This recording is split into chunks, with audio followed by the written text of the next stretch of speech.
Welcome to our podcast. This is another recorded episode of Stay Classy San Diego, with video production and studio provided by MaxLux Media, sponsored by Dorada Nutrition, with your host being myself, Steve Wire, a freelance reporter. This podcast is dedicated to fostering quality dialogue surrounding all things local policy related in North County, San Diego. Join us weekly as we interview political leaders, analysts, professionals, and community members on issues ranging from homelessness to housing density to elections. Well, really excited about today's episode. We're bringing in State Senator Catherine Blakespear, who represents the 38th District of California.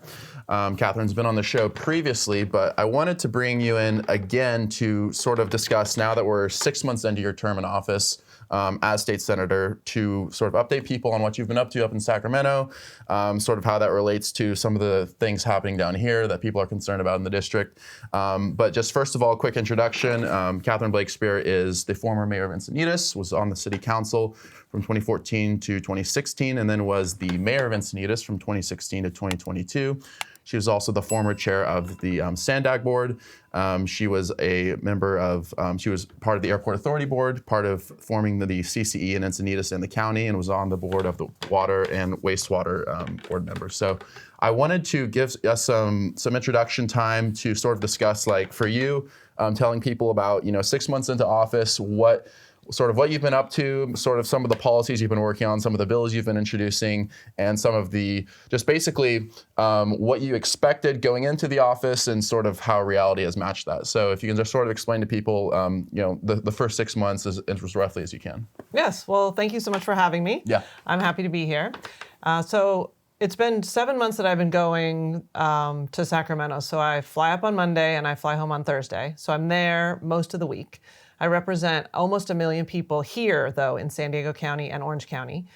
So it's been extremely busy in that there's a lot to do in Sacramento, and then I come home on Thursday and Friday and the weekends, and there are lots of important things to do in the district as well. So I would say that being a member of the legislature, there are 40 state senators, and so I go from having had essentially 4 colleagues, 4 city council members and 1 mayor, to having 39 colleagues. And then there are 80 assembly members, and then there's the governor's office and all the agencies that are associated with that. So it's a much bigger fishbowl in many ways than it was in Encinitas, even though I was involved in a lot of these outside county boards. And so I think my expectation was that I would be more quickly working on big systems level change, and that the things that I identify and many people identify as top problems in our state, like homelessness and climate change, would be things that we would be deeply working on. But the reality of having so many different people, and the reality of also how change happens, which is, it usually actually is more incremental. It's not, you're not usually making big changes, which is good that government isn't, because you're not swinging wildly between different directions you're going, but it's hard to turn a big ship. So, the state of California, as the 4th largest economy in the world, as a state with 40 million people, there are a lot of things that have been set in motion and are the way that they are for a lot of reasons. So my initial feeling about being up in Sacramento was really trying to get my feet under me about how to be effective, how to make a difference. I'm on committees that I care about and requested. So I'm on the Housing Committee, I'm on the Transportation Committee, and the other committee is called Governance and Finance, and that's really related to local government. So I know a lot about local government, and that's an extremely useful background. So there are a large number of things that the legislature deals with, that having an understanding of how things work at the local level is just an unquestionable benefit. I think also there are some differences, major differences between serving as an elected official at the local level versus the state level. So at the local level, a lot of the interactions and the policy decisions they're centered around individual people and their feelings about matters, whether it's the traffic outside of their home, or the development patterns where homes are built or zoned to be built, or the large number of things local government deals with, which is law enforcement, parks, streets. And those issues really don't have as the interest groups. So in Sacramento, they're all interest groups. So they're highly professionalized, whether it's lobbyists or nonprofits or advocacy groups that have been hired to advocate for certain things. And so what that means is that there's less emotionality. So at the local level, the city council meetings were always, and I would run them as the mayor. I would find myself up for hours after the meetings. There's a lot of emotionality, but at the state level, it's just highly professionalized. So that's just much less the case. But I do find that people in Sacramento, everybody is very high functioning, smart, highly engaged, strong advocates, have facts behind them. There's a lot of conversation, policy level discussions that are happening all the time. And that's with my colleagues, but also with this professional staff who work for the committees or who work for me. And then also with just the outside, they call them third house, the outside of the electeds and the staffers who have opinions about things. Mm-hmm. Because if you're trying to make a decision about, well, what do we do about this problem, then asking people who represent the organizations that work in that space are one of the main ways you get a gauge on whether it's a good idea or not. So I had two bills. I don't know if you want to ask me directly about them, but I had two bills I introduced on the first day within minutes of being elected. So I was sworn in, took the oath on the floor of the state Senate, and then in January, and then I introduced two bills. One of them was about gun safety, so gun violence prevention. Yep. And what it would do is, or would do, is it would require anybody who owns a firearm to have a liability insurance policy. So just like your car, it's required that your car, which is also a deadly weapon, that you have a car insurance policy. This would have required gun owners to have an insurance policy as well. And in many ways, this makes a lot of sense because every single thing in our society is insured. So if you think about it, your life, you could get life insurance. Your trip, the smallest thing you might do for your recreation, you could get trip insurance. And every other risk that we might face is insured. But in this space, there is not a good gun insurance policy, and it's really just not done. So the insurance industry was opposed to the bill. They don't have a product. And the gun safety groups were not enthusiastic supporters of it. They basically stayed off of it, meaning they didn't come in with strong support. And so what you end up with is not having the partners you need in order to move something forward.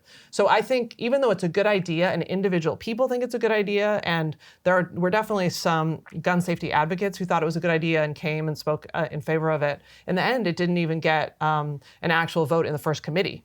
So it was one of those recognitions of why it's so hard to make change. Mm-hmm. So that was the first one. The mm-hmm. second one was about homelessness. Mm-hmm. And you want me to tell you what that bill was? Yeah, go ahead. Okay. So that bill, my local government experience is that the housing planning process is rooted at the local level. So there are more than 500 cities in the state, and each one of them has to plan for future housing growth by going through this process that's called RHNA, Regional Housing Needs Assessment.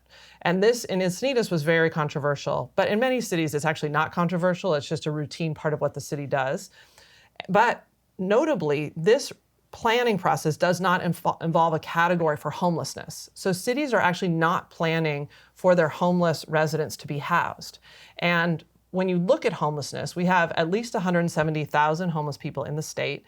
It's estimated to be closer to 250,000, so 250,000 actual households that would need to be built to house just the people who are living unsheltered on our streets and in our canyons and in cars.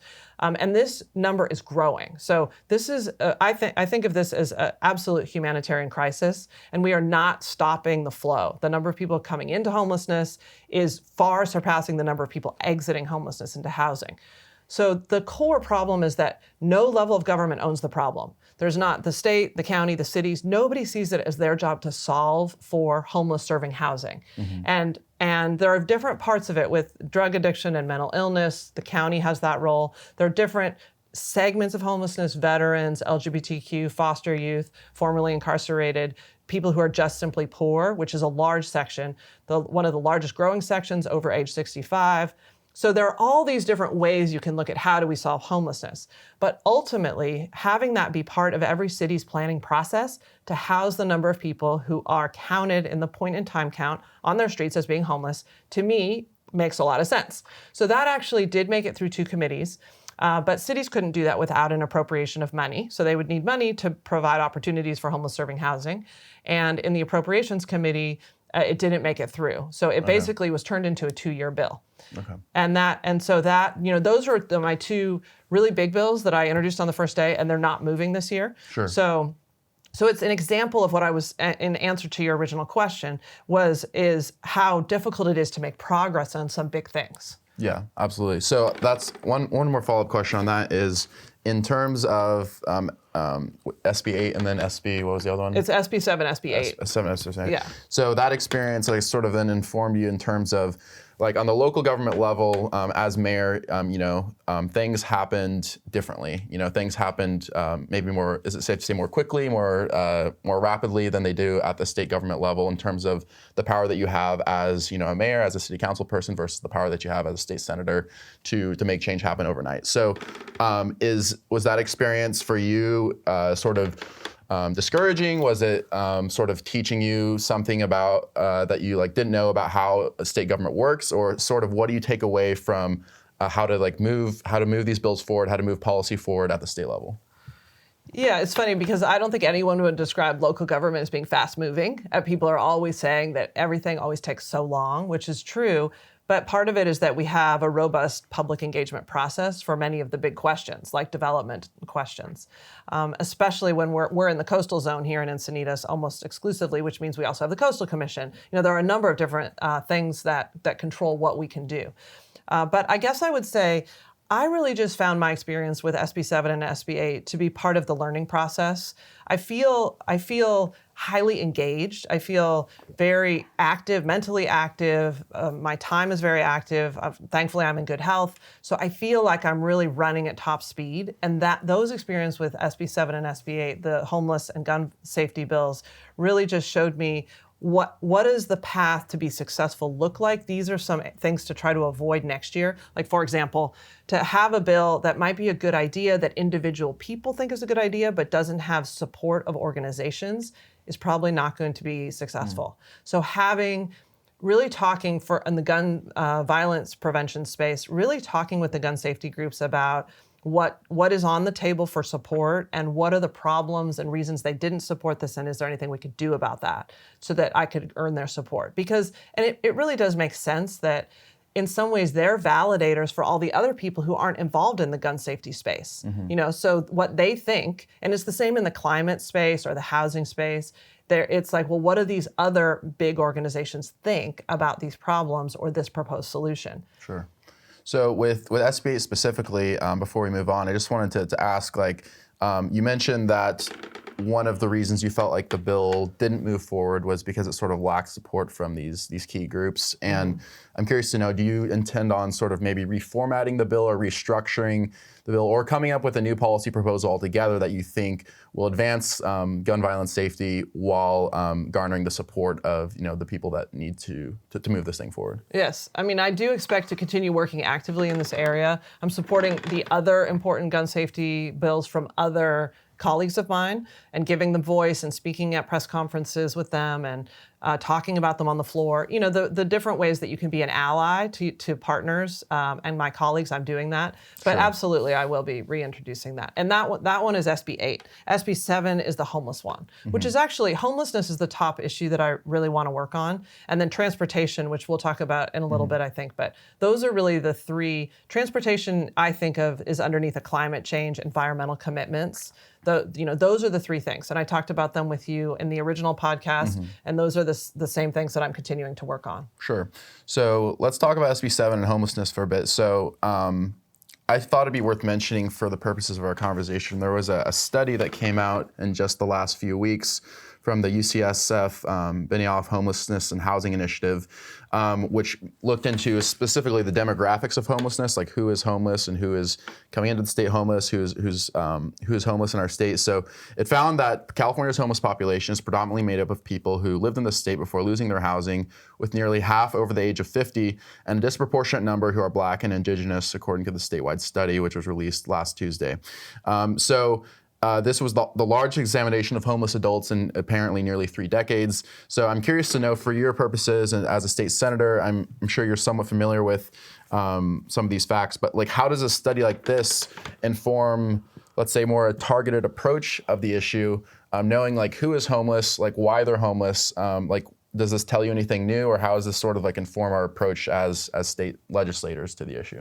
Yes, thank you. So I think that study is really important, as are all the studies that come out that confirm the same statistics that people who are working within the homelessness space know, which is, for example, the widely believed myth that people are coming to California to be homeless, that they're put on a bus from the Midwest or some other cold place and they're sent here to be homeless. That is just really, when you actually survey people, where was the place where you lived, where you lost your housing? It was here. And largely, it's within the same county, if not the same city. And when you go around to actually talk to people who are experiencing homelessness, they'll tell you they'll tell you a little bit about their story, not their life story, but a little bit about their story that would make every sense in the world. Like the idea that this is your community. You know the public places here, like the beaches. You know the things that matter to you, like your faith community or the schools you went to or the places where you like to go, the parks. You're not going to just uproot yourself to go be homeless in some other community because people want to be in the places that they are for all the reasons they're there: family, job, community, school, all those things. So that was one really important thing that we need to continue to say, these are our people, because I think there's a desire to think that they're the other. They're people from somewhere else. They're somebody else's problem. We should send them back. So there's that's really important. But also what that study talked about was just the large number of people who are simply poor. They are living on $800 to $1,300 a month. And we know with the price of housing that there is literally nothing that is available in that category. And that they were, it was a financial precipitating event that led to their homelessness. So they were housed. People largely came from being housed. And then they became unhoused. And so what could we do? There's a lot of focus right now on prevention. What could we do? Are there small amounts of stipends that we could use to keep people already housed? Fundamentally, though, that study also says that it's a supply problem. We just do not have the amount of housing especially that's affordable to lower income people that we can keep people housed. So, and if you think about some of the other statistics, like people who qualify for Medi-Cal are poor people, right? Medi-Cal is supposed to be for people who are poor.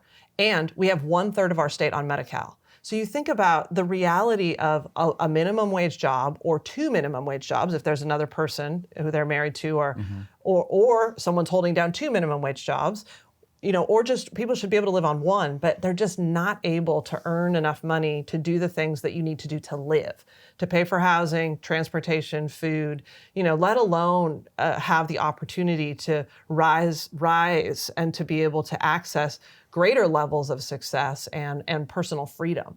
So and then the issue of drug addiction and mental illness. We just don't have enough beds. We don't have enough providers. Care Court is aimed at that specific subpopulation, which is really important.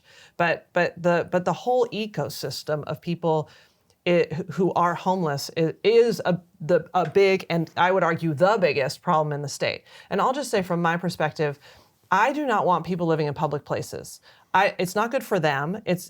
In many ways, it's completely lawless. Like people are not. I mean, the amount of and it's underreported, but the amount of sexual assaults and thefts and assaults. All of that is just not what we want for people. And it's also, it does pose a hazard to the people who are trying to walk down the street or have their kids going to school, that kind of thing. But also, and importantly, to me, there are two sides to it. It's not good for them, but also our public spaces need to be available for the public to use. We have public parks so that families can go to them. We don't want to have our downtown streets, the bridges overlooking the freeway, our canyons, our riverbeds, the environmental disaster of people defecating in the river and their trash going in the river, and it's just a disaster. And so and I think I'm a little bit unusual as somebody who's progressive, but feels very strongly that we should not be allowing encampments. So I've very much supported the city of San Diego's recent decision, pushed by Mayor Todd Gloria, and then 5 of 9 council members voted for it. To ban. But to ban encampments, essentially, at the point where we have enough beds for everybody, but within 2 blocks and of certain sensitive areas, to not have encampments at all, regardless of the number of beds that are available. Because I think we are creating this society where we're tolerating the creation of shanty towns. This idea that people are going to live for years in public spaces not fit for human habitation, figuring out how to survive, because people do figure out how to survive, and we're not going to prioritize building enough housing for people to live inside. And I think that's a profound mistake. We don't fundamentally have the public commitment, the public investment, the political will right now. I am not seeing it, and it's a big disappointment. Probably my biggest disappointment going to Sacramento now is that there's just not the urgency around homelessness that there needs to be. And there are people living in tents within the shadow of the Capitol. So this is a fully developed downtown urban area where people with the dog and the dog food and all their stuff, I mean, they are camping there permanently. And for some reason, this has become okay. So I do feel like people have a right to housing, and then they have an obligation to use it. And we should create that society, which we have traditionally had, where we've had a much smaller homelessness population, and people have lived inside. You see in some other countries, these massive shanty towns, and I don't think we want that in California, in this country. No. We can do better. Yeah, absolutely. No, I mean, it's interesting because you mentioned that San Diego's pushing to ban encampments, and it seems to me, and I could be wrong, but it seems to me the last few years that I've been in San Diego, that like downtown especially, like the visibility of the problem is so much worse than it's ever been, and not just downtown, but throughout the county. And I'm curious, like you said something really interesting. You said that you feel as though in Sacramento, like the political will to make changes isn't quite where it should be. And I'm curious to know like why you think that is, because it seems like, again, the visibility of the problem, like you talked about, even the Capitol, again, has never been worse. And like where do you think has to change, like culturally in government for there to be that like sense of urgency? Well, I think tackling the scale of the problem, given the structure we have in California, which is in a lot of the United States, but we have basically a private property structure of home ownership and home development. So the government's traditional social safety net things, like we do provide schools, and we provide for roads, and we provide hospitals, we provide some major supports for people, but we have never seen housing, like housing as a human right. We've never seen that as being equivalent to something like schools, where we need to provide massive amounts of money every year for every kid to be able to go to school. This is a commitment, and it's an ongoing commitment, because it's also it goes all the way through college, right? Mm-hmm. So we support the UC system, and we support the K through 12 and then beyond, basically, with a lot of money. And so having that be like a carve out or something that's part of the state budget. I mean, this year's state budget is over $300 billion. It's a lot of money, but it does not have a large amount for homelessness. So we've been talking about just $1 billion for homelessness that largely goes to large cities. So it goes through this program called HAP, and counties also have it, and cities can apply for it. But basically, we don't have the financial commitment to providing housing that would be necessary. And I think I don't see the will for that. And part of it is, whenever you start to get into a homeless discussion, it really is like, well, where does the money come from? Do we try to generate a new revenue stream from there are a lot of different places, bonds and things you can get a new revenue stream, taxes and fees, bonds. But is there the will for that? Is that something that we think is important? Or is there a way that we somehow are incentivizing the private market to provide this better? And I think that's what we've done. If you look at how do we provide low-income housing, we have, in large part, the upper-income units subsidize the lower-income units, because when there's a development that's built and it's 100 units and 15 of them are low-income, that those 85 are supporting those 15. That's how that works. They also get tax credits, so the government is supporting it. But essentially, we don't have a public housing system. We don't build public housing. And so how do you get to the point when you have a market failure around housing, where we're not providing enough supply, people can't afford to live inside with the amount of money they make? All of these things go together around the minimum wage and poverty and building patterns and building construction. And I mean, all of it, you start to pull on a thread and you just get into every single possible other problem. But to me, that's why this is true of almost every problem. What you have to do is you have to try to filter out the noise and say, okay, so it's not noise, but it's complexity, and say, what can we do? And this is what I always tried to bring to my role as mayor is these are problems, but what can I say yes to? What is a discrete thing that's possible? And because politics is the art of the possible. So it's looking at the things that seem fixed. Sometimes you start talking about things and things that seem fixed end up not being fixed. That's actually how change happens from the bottom up anyway. But how can we do something? And so on this RHNA homelessness housing bill to make every city plan for homeless serving housing, I don't know if that will be the second generation of that bill, or if there'll be something that seems more possible because of the realities, the financial realities of what's required there. We'll see. We'll see what happens from that. Hey there, San Diego. If you're on the hunt for a way to enhance your health, I have a great recommendation for you.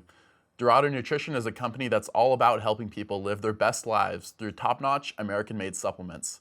Their expert team has crafted products to support a variety of health needs, from weight management to muscle building and more. And with ingredients like Vodosia agrestis and Tonkat Ali, praised by a well-known neurobiologist seen on the Joe Rogan podcast, these supplements could be just what you need to reach your health goals. And for a limited time, you can get 25% off your purchase by using promo code SD2023 at checkout. So if you're looking for a way to improve your health, Dorado Nutrition might just be the solution you need. So we've talked a bit about the housing side. I also wanted to talk about something you touched on in terms of the mental illness and the drug abuse component of homelessness that we all agree is very important as well. You mentioned the Care Court initiative, which was started by, I believe it was the governor, Gavin Newsom. And I wanted to just talk about that for a minute. So the Care Court initiative, recently survived a lawsuit that was trying to stop it. And so it looks like it's going to go ahead and take effect this fall. Supporters of the Care Courts program say that it will revolutionize California's approach to treating those with disorders, with psychotic disorders and addictions, many of whom are also homeless. And once implemented, the program essentially will allow family members and behavioral health providers, among others, to petition a judge to order an evaluation of an individual, and if warranted, a treatment plan that it could include medication, housing, et cetera. So this program seems very potentially transformative. I wanted to hear your thoughts on, first of all, it sounds like you support the program, but sort of what do you support about it? What do you like about it? What kind of impact do you think it'll have? Yeah, well, we closed all of our mental health hospitals essentially with Reagan. So there was this one flew over the cuckoo's nest was, if you think about what we were seeing in that book and these depictions of people who are being over-medicated and abused and sent places to die, and they're locked up. These are the excesses, right? So there was a feeling of we can't have that. So we're going to let people out. There are civil rights, and people will be on their own. We were supposed to create community clinic settings for people to get treatment, but that really essentially didn't happen at the scale that was needed. So now, over these many generations, or not generations, many decades, what we've seen now is that we have a lot of mentally ill and drug addicted people living on the street, and they don't have anywhere else to go. I mean, they can't just go get in line and by the afternoon be in the drug treatment program. Like, even people who want it, let alone people who don't want it. So you think about, so Care Court is aimed at, it's this type of conservatorship reform, which is, I think, really important, to say that there are people who are literally killing themselves, dying on the streets in front of us, and we as a society are watching this happen, and it's not humane, and it's not good for anybody else who wants to be using the streets as well, and it's not good for them.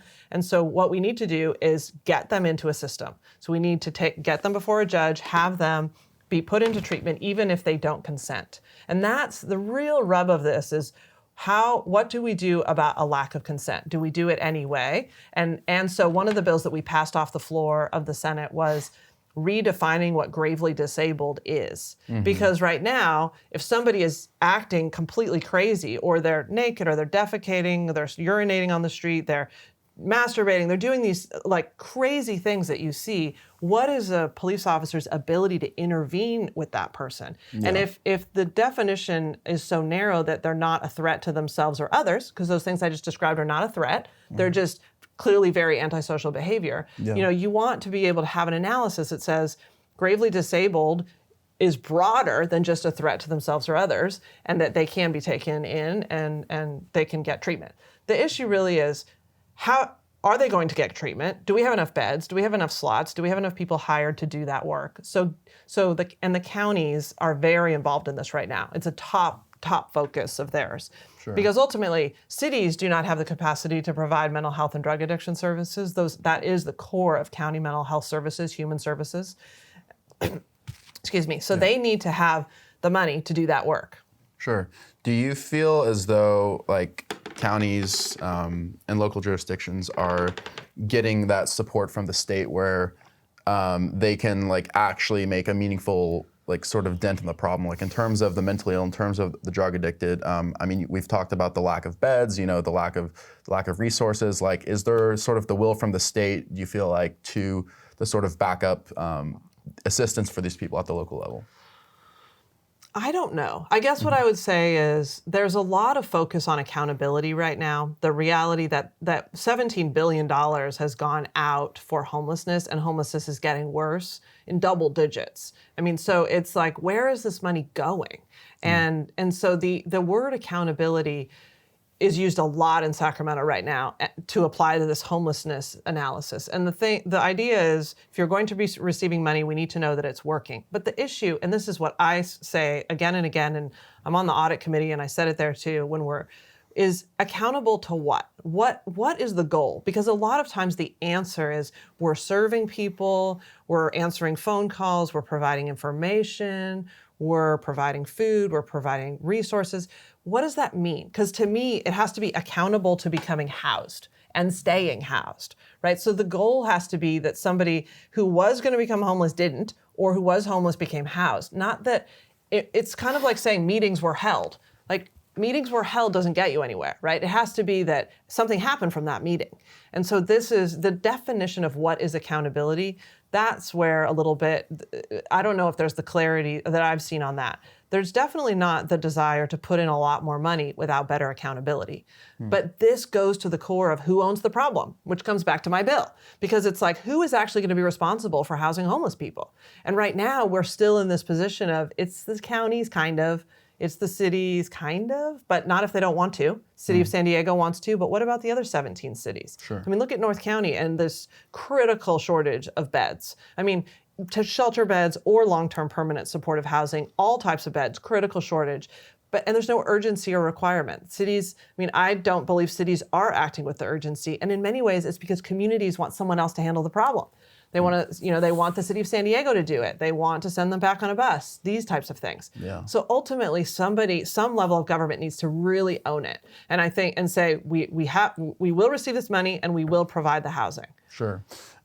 When it comes to going back to CareCourt, I mean, there's sort of this difficulty that you run into, which is, housing and providing services for people, but people who don't accept services, people who you run into the problem of, and I've interviewed, people in social work and people who, do these things on the streets, and, the reality is that a lot of people just, simply refuse services. So is this program and other programs like it with CareCourt sort of aimed at meeting people where they're at in terms of people who are simply unable to sort of accept services? Because that seems like a huge part of the problem too that doesn't always get talked about, in terms of, you have a segment of the population who they don't want housing. Well, I mean, CareCourt is for people regardless of what they say. I mean, it's not, gets to the consent question. Regardless of whether they consent, they're put into the system to be helped, even if they don't want the help. Yeah. But I think that it needs to be even broader, where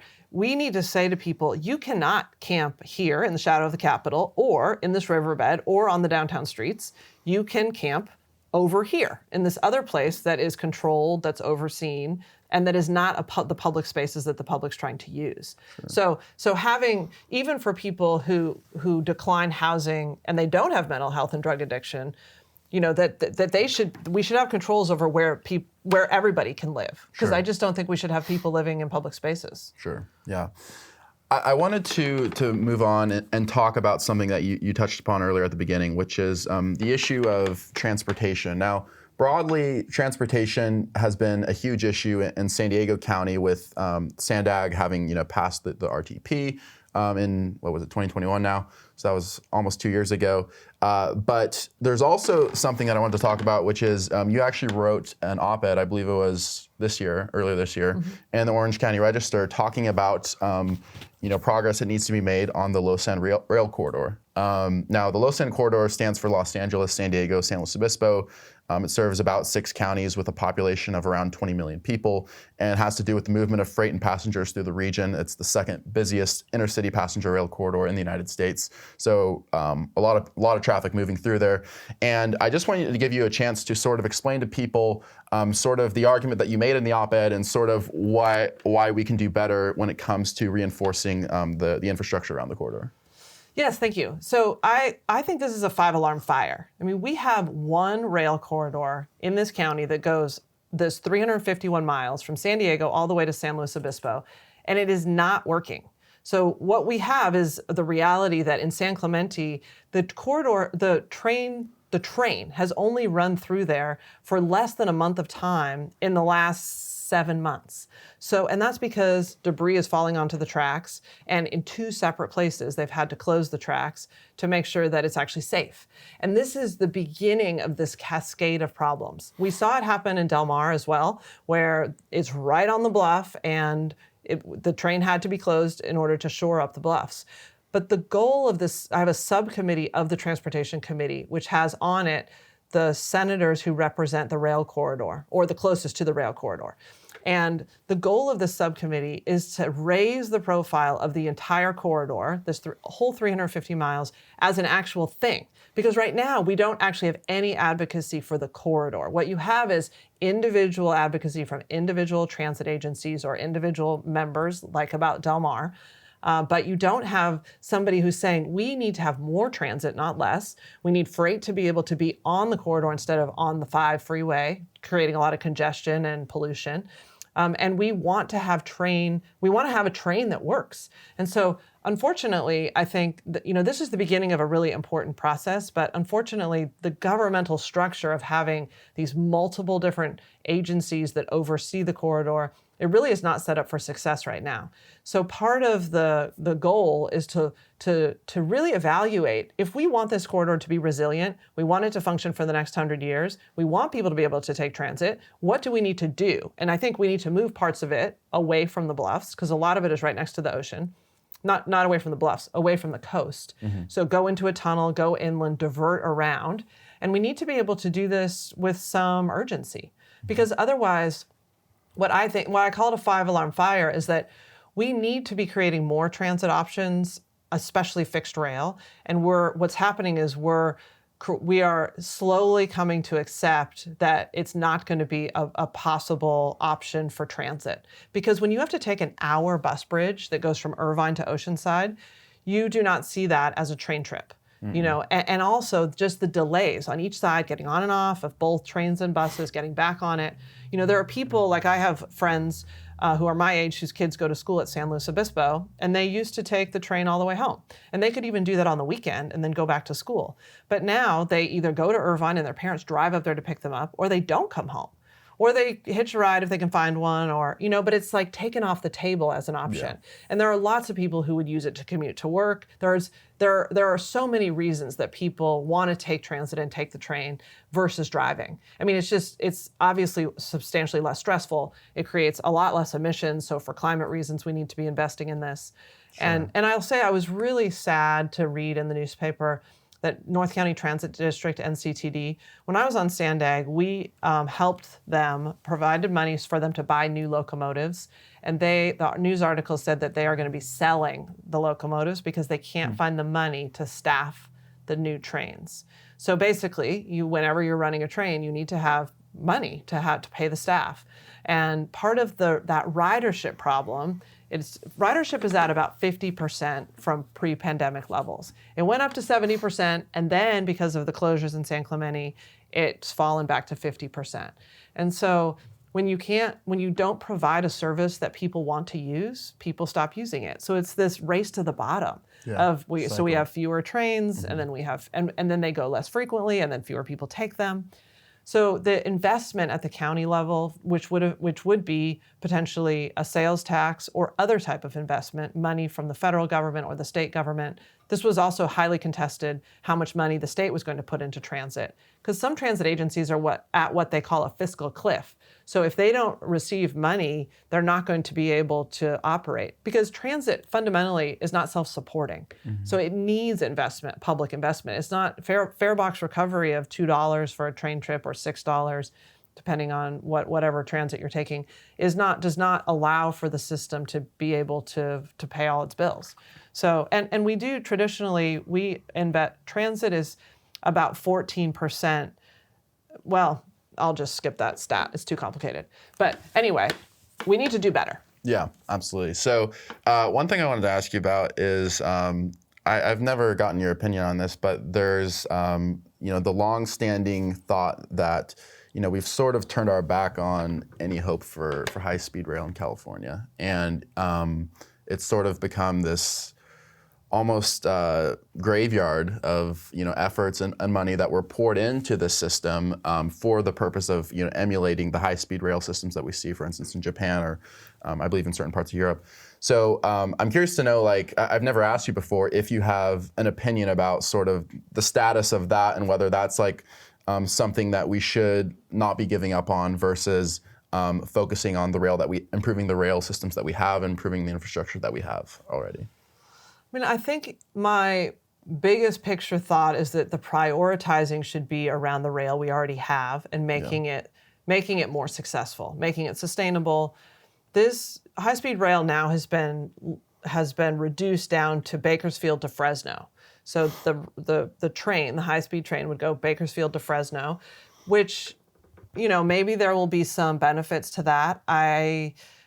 Unfortunately, it's not going into the Bay Area. It's not coming down to LA. It's not connecting to our major population centers. Sure. So it's disappointing to see, because I think there are some transportation agencies that are actually really well run. Like Caltrans is actually extremely well run. They have a lot of technical expertise. Over decades, they've delivered projects consistently. And you see that even in our county here, the I-5 freeway being widened. They're on time, they're on budget. And they have an in-house professionalized engineering and technical staff that can do the job. And so with high-speed rail, it seems like we got off into a different way of doing that, which was more consultant-driven. And I don't have my arms around the high-speed rail completely. I'm not inside of that discussion, but the amount of money that's being spent on it every day versus it's more than $1 million a day, I'm pretty sure.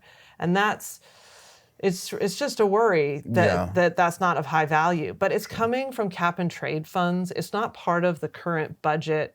And when we're talking about the state's budget for the year, we're not talking about that bucket. And that might be talked about in committees I'm not on. But it's, what its future is, I don't know. Sure. But I do really feel like we should be investing in the transit and the rail that we have as the top priority. Do you think that it's a matter of, you talked about some of the ways in which you would advocate for strengthening existing rail infrastructure on the Los Angeles corridor, but do you think it's also a matter of expanding the existing rail to other parts of the state to sort of streamline transit access further? Yeah, well, yes. And I've ridden the train in Europe, in Japan, and seen these incredible train systems. In Britain, the train, and when you see it, and in Japan, seeing the high-speed rail and thinking, why can't we do this? It doesn't make any sense to me that we can't do this in California. The whole way that decisions are made and the prioritizing and all the different interest groups, I don't exactly know what it would take, but I do. My gut is that our commitment to the car culture in California and in this country makes that kind of project very difficult. And our suburban sprawl patterns, and there are many places I frequently reflect on the reality of transit and because it's such a key part of a climate approach. You have to have better transit. You can't have really so many cars. It becomes unsustainable. The congestion is unsustainable, and then the emissions are unsustainable. Not everybody will have an emission-free car. Cars themselves aren't emission-free in their creation. We know from the batteries and all the other things. So we need to have better transit. But I'll drive around even in my district in Orange County and just think, our development patterns are so dependent on the car that it's just very hard to conceive of this transitioning. I recognize it as a major barrier, but I still think we need to do what we can, and we could be better. Like even if we have less than 1% commuting on the train track right now, could we have 5%? Sure. And that would be a big improvement. And I think there's a hunger among people to do it. They would love to take the train. It's just about really, it's the finances, it's the governmental structure that would support success better, and it's ultimately having the political and social will for it. Sure. And you see, even in this county, I mean, having the will to have a sales tax measure that would invest in transportation in general, has been very rocky. You know, half of the Sandag board doesn't support that, and that's the transportation board in this county, and they're not wanting to find a local revenue source that could augment what we're doing. Sure. On that note, I wanted to talk a little bit about climate change, the environment, because transportation is sort of wrapped up in that discussion of the emissions that are produced through transportation. You talked about the car culture and sort of the unsustainability because of the emissions that are produced by all the cars in California. So, in talking about that, and I know we touched on a couple of the bills that you brought up, but is there anything, any policies right now that you're really focused on or that are kind of the subject of discussion in the state Senate in terms of moving California towards its pretty ambitious and lofty climate change goals? Because we have this goal of net carbon neutrality by 2045. Is that correct? So like in terms of getting us there and sort of furthering that the Governor Newsom's plan, sort of some of the bills or policies that are being brought up right now that would get us on the right track. Yes, so right now, the hottest topic that's being discussed probably this minute, on the 23rd of June, which is right before the end of the month when the new budget year starts, July 1, is around streamlining of environmental projects. So the governor is really focused on saying we need to access federal infrastructure money, and because there's an unprecedented amount of money available. And in order to do that, we need to basically create the path for shovel-ready projects. We need to be able to streamline clean energy projects, transportation projects, the Delta Tunnel, so basically water-related things, very controversial, which projects and how much streamlining. And so what's interesting is that I think there are a lot of people in the Senate. There's a very active climate caucus, climate voices, people who are actively involved in the energy space and the emissions reduction and all of the different fingers that goes into. But this question of to streamline the creation of the projects that would deliver that, how much streamlining, because our CEQA, our environmental law, CEQA, the California Environmental Quality Act, what it allows for are lawsuits, it allows for the Coastal Commission review, it allows for community input at levels that can lead to this analysis paralysis, where you end up with a years and years and years long process before you can actually build anything. And there's discussion about so many multiple alternatives, but the question of how to streamline it and how much is really what's in very hot dispute right now, because of so many people's feeling, which I also share this, but it's this balance of we want to protect ecosystems, we want to protect habitat. When you have like, for example, in Imperial County, which is our neighboring county to our south, it's hot and dry and they have water rights, but now they have a lot of solar panels because they have a lot of land that has a lot of sun and they can't grow anything. And so they're selling their water rights so that people like us can have water to drink, and then they're building all these solar panels. But what's the environmental effect of that? And you see these big solar fields.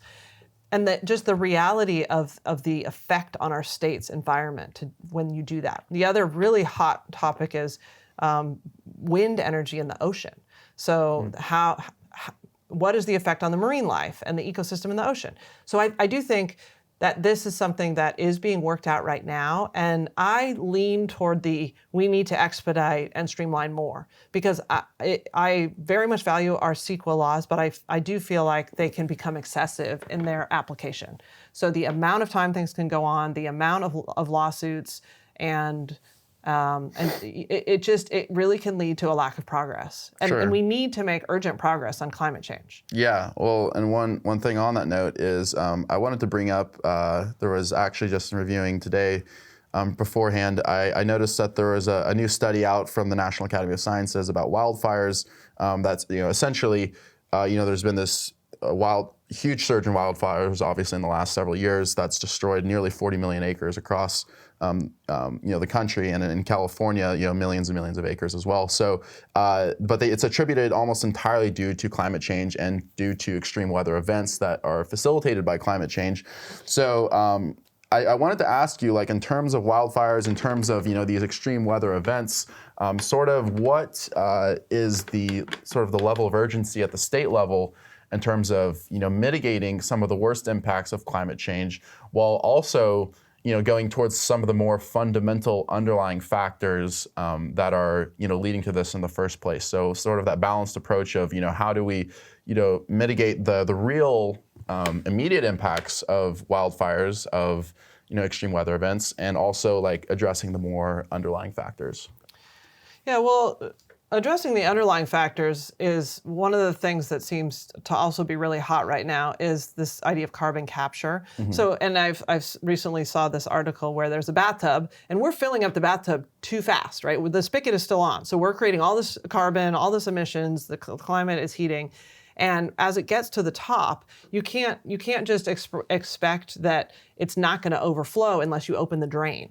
So it's like the opening of the drain is, let's collect this carbon and put it into deep in the ground, or let's put it in concrete, things that are, or this blue carbon where it's sequestered in marshes. And, but what's the science or pseudoscience? How effective is that? What's it really doing? Is this greenwashing? Is this real? There's a lot of that kind of discussion about trying to get at the underlying causes and deal with climate change.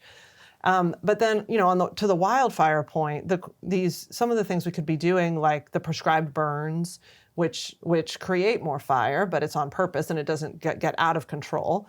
And we do have more money for that. A lot of our forests are federal, so we don't have control over the type of forest management that happens. I really value our forests, as I think so many people do, and feel like we need to do everything to protect them, the redwoods and sequoias and all of the national and state parks we have in the state. This is just such a critical part of having a livable state and loving our planet and wanting it to survive, that doing everything we can to protect that is really important. Mm-hmm.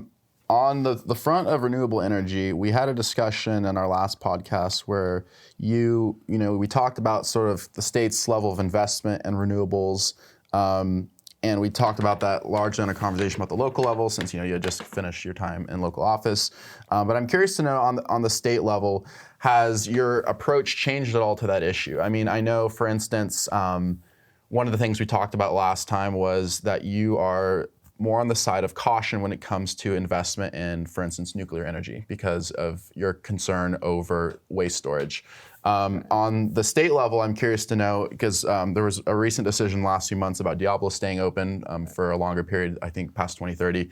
On the state level, I'm interested to know, have you, do you still kind of hold the same approach that you had at the local level, or sort of how is being a state senator sort of evolved your approach in terms of renewables, in terms of your approach to things like nuclear energy? Yeah, well, I think I go back to the fundamentals, which is we need to have a reliable grid. So I see that as something that should always be kept in mind. While we have these outsized targets, these years 2045, 2035, we want everything, every car, every airplane, every ship to be carbon free, to be all of our buildings to be decarbonized. These are very ambitious goals. And how we get there, and then realizing we actually need to keep open some of these gas peaker plants because we don't have the battery storage. We don't have the alternative sources of energy to be able to have our economy function. I mean, to me, that seems like those are reasonable choices that in the real world you have to make. Mm-hmm. So although ideally we would be able to just all of a sudden become clean and green, that's just not the reality. So so I remain a realist in those ways of saying, yeah, we might have to keep things open longer. We still don't have any long-term storage. We don't even have short-term storage options for nuclear waste. And there's movement a little bit at the federal level, which is great, but we need to continue to work on it. But I do think you don't get anywhere without a goal. If you don't have a goal, you don't know where you're going. So it's really good for us to have these goals and to be working toward them. But in the meantime, we also have to be realistic. Sure. One more question on that is there's been sort of this rise across California and specifically in your district as well of CCEs in the last few years, I would say. And there's the CCE in San Diego County that Joe Mosca is involved in that you're familiar with. And I'm curious to know, like, in terms of the rise of CCEs, like what your thoughts are in terms of the importance of sort of this regional partnership of cities and jurisdictions coming together and saying that, this can't be accomplished at the individual municipal level, but this has to be sort of this communal, regional partnership of sorts, and how you see CCEs as being instrumental to the success of meeting our state goals. Yeah, so CCEs are able to be much more nimble and much more aggressive with these climate targets. So because they're based locally, they can also be responsive to local communities. Like in Encinitas, we voted to have 100% renewable energy be the default, which means that if you want to have a slightly lower bill, you can opt into dirtier energy, but you're automatically opted into the 100% renewable clean energy. Mm-hmm. And that's the kind of thing that an investor-owned utility doesn't make those same calculations. So the CCE which is Community Choice Energy, which is several cities coming together to create this organization, allows for that kind of thing, and I think that's really important. Sure. So, how does the energy market look in the future? It's tremendously complicated, and I don't know what the role of CCEs versus investor-owned utilities versus some other thing will be. But I know that it's the role of who is distributing the energy, the electricity, especially as we continue to electrify, more and more and more things are electric. It is really important. We need battery storage. We need to have all these alternative sources of energy. One of the hottest topics right now is hydrogen's role. Because if you think, this is my understanding, is if you look out and you think, are we ever going to be able to actually wean ourselves off of gas and oil and be 100% electric? The answer is no. Because some of these heavy-duty trucks, long-haul trucks, ships, things that trains, they need to have an energy source that doesn't have such a massive battery. Mm-hmm. They're just not able to, it won't work. So sure. Hydrogen needs to be part of that. But then what is hydrogen's role like in the passenger vehicle, the light-duty vehicle, all of our cars? And how much should state investment be neutral as to the source of energy or to have a carve-out for hydrogen? This is something that's really hotly debated right now. People come into my office to talk about this topic a lot. And where do you sort of stand on that debate? I think we need to continue to invest in hydrogen. Yeah. Ultimately, because we're not going to meet our green energy goals without it, and electricity did receive a lot of subsidy, and continues to, and it needs that, but we need the government to be behind both of them. Sure. In closing, I just wanted to ask you, other than the things that we've talked about today, just sort of other goals that you have. Outside of the specific bills that you've sponsored and put forward, maybe some other goals that you have for your term. I mean, you have several years in front of you. Is there anything other than that what we've talked about already that's sort of a long-term or a short-term goal of yours that you want to accomplish during your time? Well, one of the things that's great about my current role is that I have a staff. So as a mayor, I didn't have any actual staff. They all work for the city. Yeah. But I have district representatives who work in both Orange County and in San Diego County. And then I have a staff as well in Sacramento. So it's a total of 13 people. And representing my office and the community and helping people with their problems is really important. Because it's interesting because in the best version of the world, you don't ever need someone to hold your hand while you're interacting with the DMV or the EDD or getting your reimbursement check or something, your nursing license, some problem that people are having with the state level. But the reality is people do have problems and they need somebody to help them, to hold their hand, to make sure that their call gets returned or that they're able to resolve the problem. And my staff is working to do that in the district all the time. And we have really great success stories, which we put in my newsletter every week, one example of it, so that people know what we're here for. Because it's just like if you're trying to get your passport and you have a trip and you can't get it, you reach out to your congressman's office, congressman or congresswoman. When you have problems with state agencies, you reach out to your local electeds. So it's important to me that we are accessible, that we're helpful, that we're smart and engaged. And I feel grateful that I have a really great staff, because we've really hired great people who are doing that part really well. And then I want to represent the local interests. So like, for example, I had a bill that would have helped Del Mar to be able to build its housing requirements partially at the Del Mar Fairgrounds. And the Del Mar Fairgrounds Board was involved in this negotiation. It's been ongoing for a couple years, actually. But the state bill would have put a timeline around it and helped establish that there was state support for this.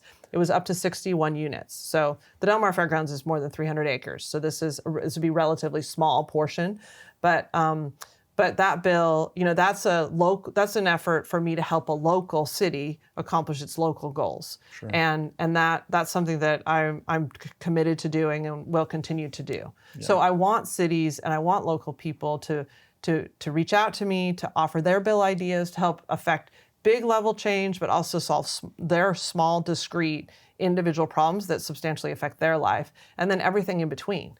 Because some things are at a municipal level, and some things are at a state level, and some are at an individual level. Sure. Yeah. You want people like hearing this to understand that they can reach out to you, that they can be engaged in this process, and that it's not just all you, but it's like a collective effort in terms of what comes before the state legislature, what bills you sponsor. You want to hear from people, and you want to get that feedback. You're welcome to reach out to me at senator.blakespear@senate.ca.gov. Awesome. Well, I just wanted to say thanks again for coming on. I really felt like it was good to do a part 2 to our first interview to sort of check in, because that was right after you had been literally days after you'd gotten elected. And I think that this was good in terms of, providing people an update on, what it's like up there, and sort of also, what you're passionate about, and that, you're not just this sort of disconnected entity up in Sacramento, but that you're actually working on stuff that the constituents care about, things like the environment, things that our residents here in District 38 really care about. So I thought it was good for that purpose, and also to understand how state legislature works, to understand the intricacies of things don't get done overnight. Things happen in a process, and it's different from the local process that you were familiar with as mayor. But I found that interesting as well to get that added perspective. So thanks again for coming on. Really enjoyed having you, and maybe in a few months we'll make it a part 3. So. Well, yes, I should come back in 6 more months. So at the beginning of the next next term, we'll keep it going like that up until you're up for re-election or whatever your plans are. So thanks so much for coming on, and we'll do it again soon. All right, thanks guys. This has been another recorded episode of Stay Classy San Diego with your host, Steve Wire. Thanks again to our sponsors, MaxLux Media at maxluxmedia.com and Dorado Nutrition at doradonutrition.com. And thanks to all of our listeners for tuning into the show. See you next time. Stay classy, San Diego.